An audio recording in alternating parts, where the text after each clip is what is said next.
consist of two cities. The city of Sao Paulo, Brazil has hundreds of Japanese restaurants.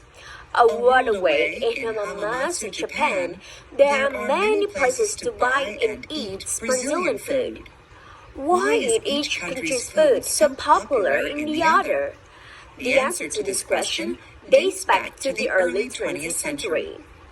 In 1908, people from Japan began moving to Brazil to work on coffee plantations. Many of these Japanese immigrants, called Nikkei, moved to Sao Paulo and settled in a neighborhood called Liberdade. Like many immigrants, they spoke their native language and prepared traditional foods from their home country.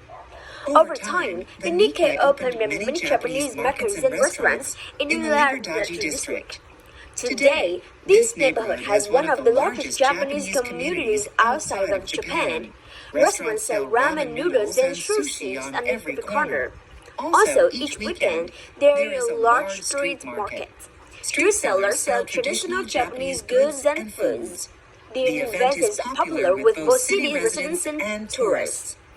In the 1980s, 3 generations after the first Nikkei settled in Brazil, reverse migration began to take place. Over 300,000 Japanese Brazilians moved to Japan, mainly to work in electronics and automobile factories. Many settled in Hamamatsu, a city on the east coast of Japan.